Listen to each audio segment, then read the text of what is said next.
BFM Business.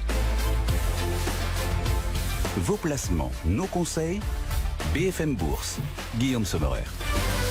Un peu plus de 16h30, on vous accompagne bien sûr jusqu'à la clôture des marchés, même encore un peu au-delà. Dans un instant, on parlera aussi des cryptos avec, comme chaque vendredi, les pros des cryptos. Auparavant, un coup d'œil à la séance à nouveau en direct. Dorian Abadi nous accompagne depuis Day by Day. Bonjour Dorian, on est ravi de vous retrouver.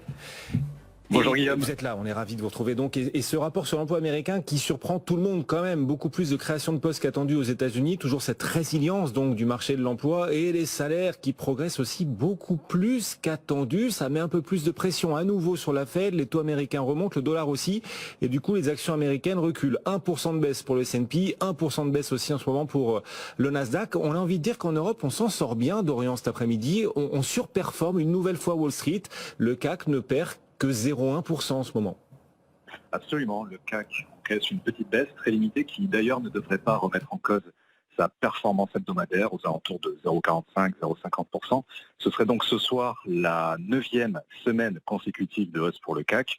On a quand même été un petit peu pénalisé, vous l'avez dit, par ce très bon rapport NFP, le rapport mensuel sur l'emploi américain, qui a indiqué donc 263 000 créations d'emplois dans le secteur privé non agricole aux États-Unis au mois de novembre, alors que le marché établit plutôt sur 200 000. Alors au niveau donc des taux, au niveau plutôt des niveaux, je devrais dire, que l'on surveille chez Meilleur Taux Placement, en ligne de mire, mais plutôt pour le début de semaine prochaine, on a surtout donc les 6 800 points et comme principal support, celui des 6 670.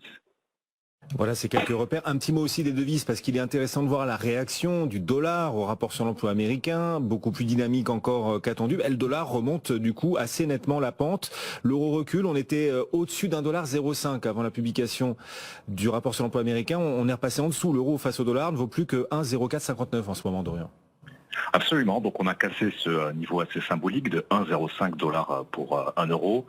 Là aussi, un niveau important à surveiller pour les prochaines séances, ce serait celui des 1,0350.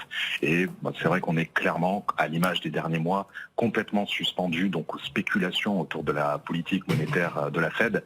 Et en l'occurrence, comme bien souvent, une bonne nouvelle économique est plutôt perçue par les investisseurs comme un prétexte pour rehausser les taux, rehausser fortement les taux. Mais en l'occurrence, le consensus de marché semble quand même plutôt tablé sur une hausse le 14 décembre prochain de 50 points et non pas de 75 comme ça a été le cas donc lors des 4 précédentes hausses, ce qui serait donc plutôt une petite hausse relativement limitée au niveau des taux de la Fed.